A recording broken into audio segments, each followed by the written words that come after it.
Hey there, Descendants, my fellow Americans, and people in other countries around the world. How are y'all doing today? Hope you're all doing well. Before we get into today's video, if you do enjoy the content that you see, please do consider hitting that subscribe button down below, hitting that like button, and turning on that notification bell so you don't miss whenever I upload a TFT video. Also, if you're in the market for some energy supplements, head on over to w.gg and use code AscendingRift at checkout. That's capital A, capital R, no space. Today, I'm going to be talking about bugs and suggestions for the game. Let's go ahead and get right into it.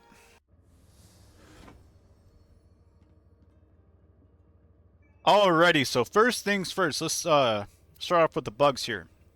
Number 1, Raven teleporting resets accumulated crit rate via Raven's Claw stacking crit rate from Nightfall's passive ability. So, this seems to be a pretty big issue in the community. People have even, I suppose, mentioned it in the actual official TFT Discord. And yeah, I figured I would just go ahead and include it in my video here. Seems to be a pretty important bug, and obviously I want everyone to be able to enjoy the game on their own terms. And not have to worry about Raven's crit rate resetting via teleportation, whether it be in trials, whether it be from falling out of the outside of the map and then being teleported back, you know, that sort of thing. Just teleportation in general affects it, seemingly. Number 2. When you cancel Valby's laundry explosion ability via rolling, Valby will keep firing with normal weapons even though you have not pressed the firing button. So shout out to my friend Shadow Blue. He actually pointed out this bug to me. And yeah, hopefully we can get this fixed in a reasonably timely manner. Number 3, grappling hook sometimes cancels out after deploying. So, for example, if you're using the mid-air grappling hook and you press the button to queue it up or whatever, a lot of the times, well, not a lot of the times, but every now and again, it will just completely cancel the grappling hook as if you've pressed the button twice in quick succession. I don't like this. Nobody likes this. Nexon, can we please fix this? Please. Number 4, this is a big one, and I've been asking for this for nearly a year, if not a year at this point. Keyboard glitch on PlayStation 5. Let's go ahead and see if we can search here. For example, let's just go ahead and type in cooldown. Okay, that works. I mean, it's not a super prominent bug, but it is still something that is present in the game, unfortunately. Let's go ahead and do crit.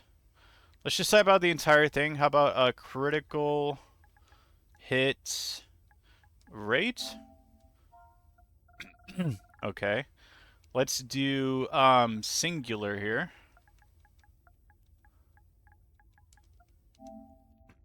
Okay, so it's seeming to want to cooperate now that I'm recording. um, but yeah. I don't know. I mean, it is still a thing though. Just because it's not happening now doesn't mean that it's fixed. Okay, let's actually type out critical hits rate.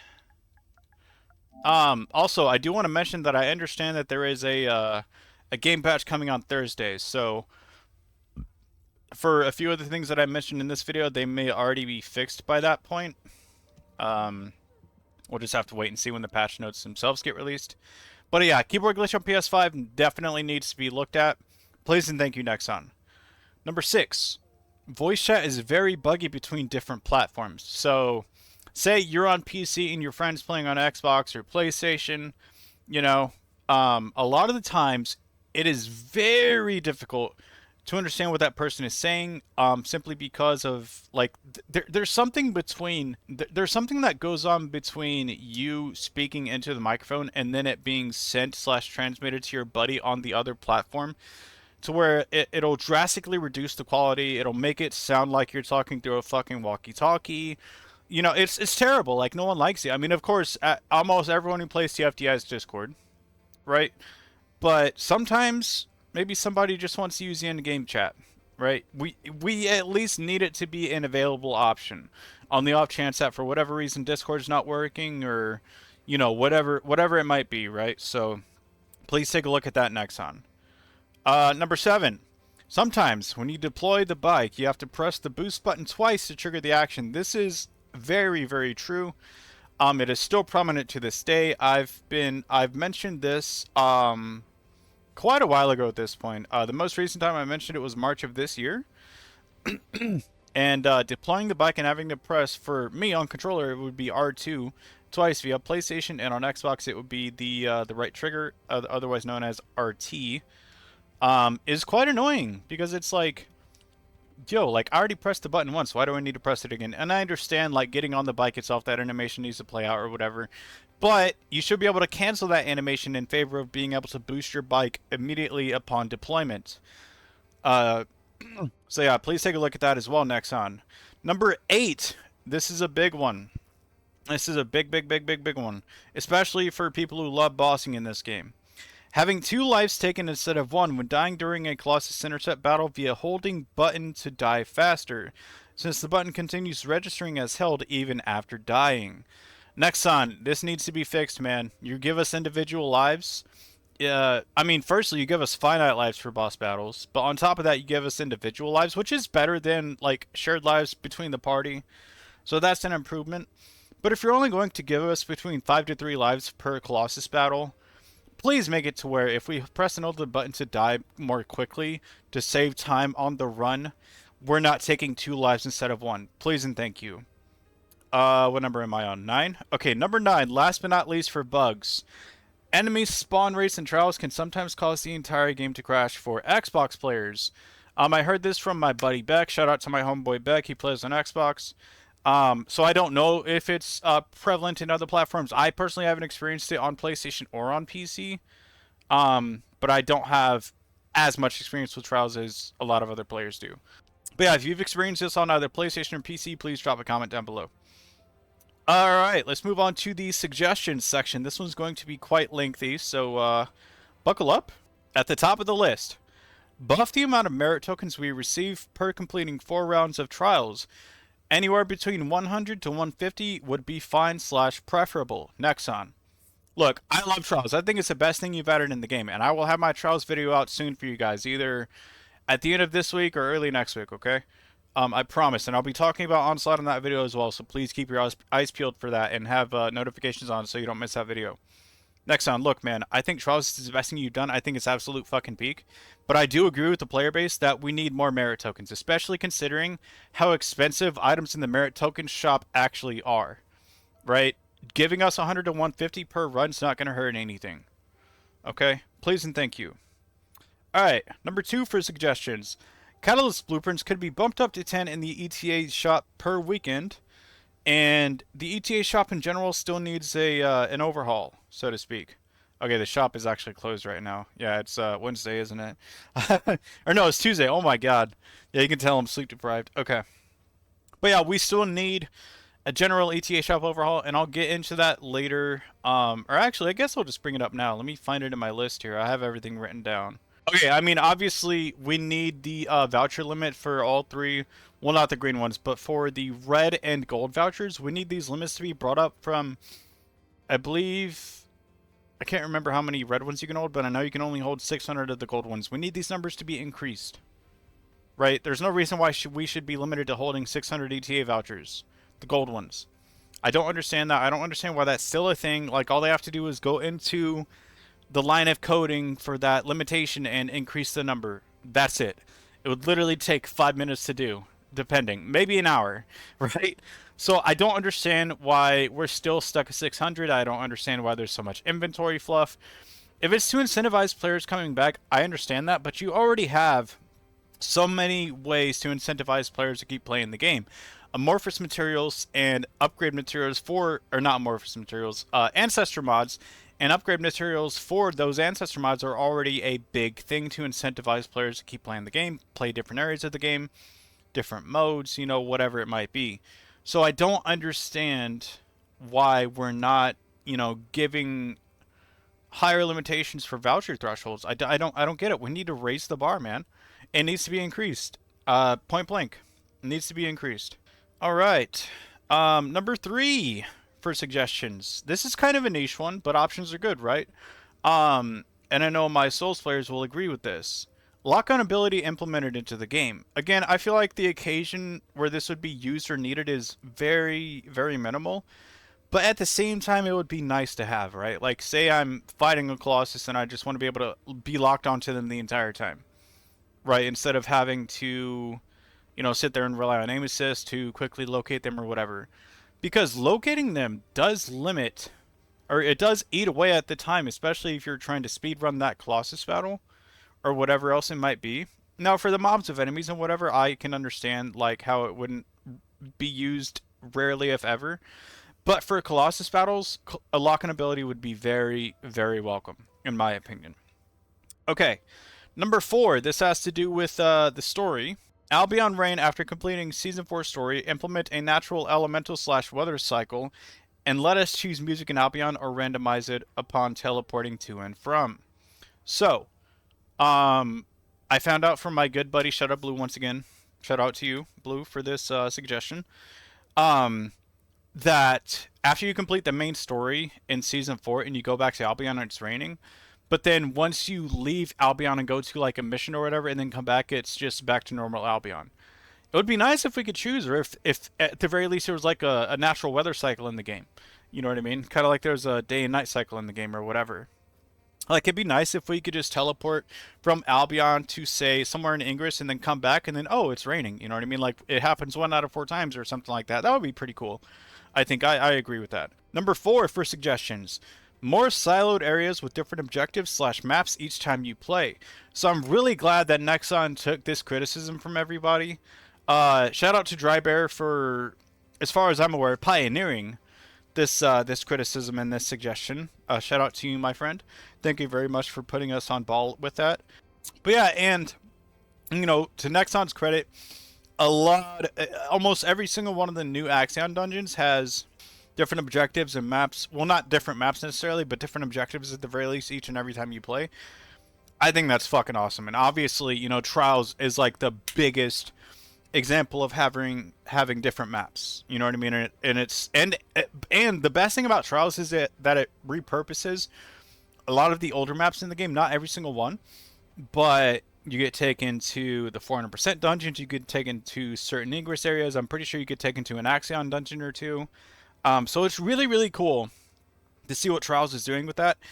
Now, I'm personally, and I'm sure a lot of the community can empathize with this, I'm just personally asking for more of that, right? All right, number 6. This is a pretty big one, especially for my content creators and my min-maxers. A reverse-style laboratory where you can test the defensive metal of your build.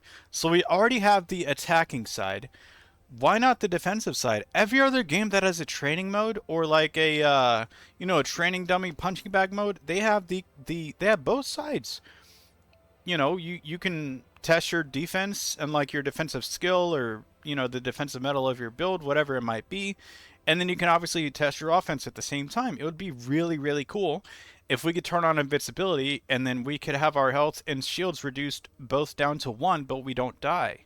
That would be really fucking sick to see, man, and it would help a lot of us actually further test the builds before actually taking it into the newest content or content that we're currently focusing on or whatever it is. And I understand that it's not a huge deal to just go and test it live in the new dungeon or whatever. I get that.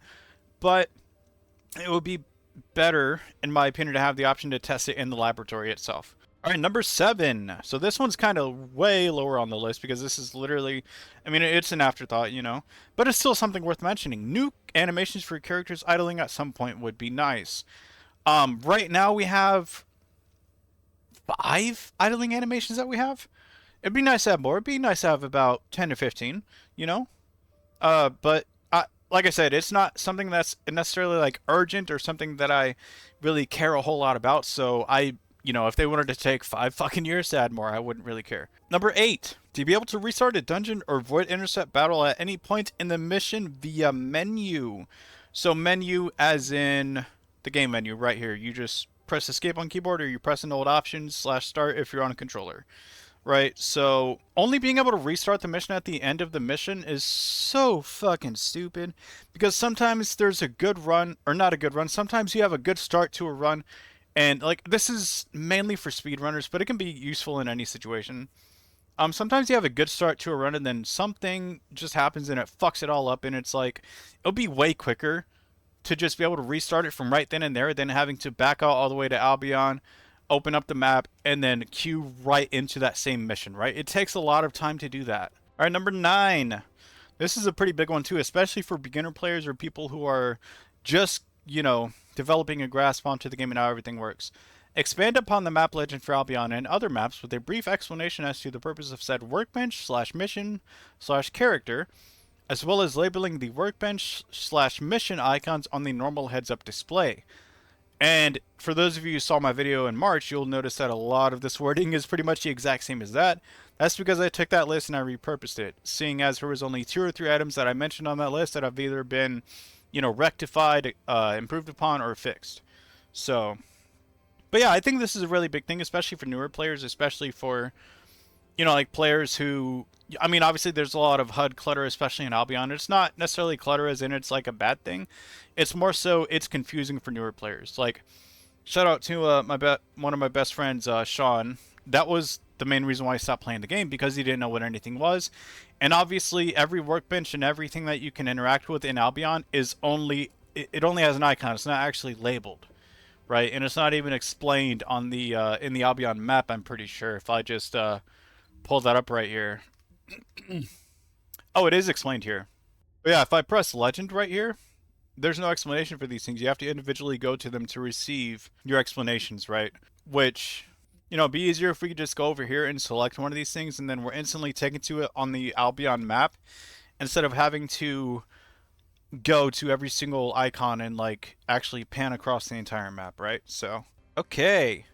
Number 10, expand upon the instant cast ability to where we can select it for specific characters instead of just everyone. Yeah, pretty self-explanatory. Let's move on. Number 11. Number 11, it would be nice if we could press and hold the change channel button to instantly return to the normal chat channel. Yes, please and thank you. We need this. Okay.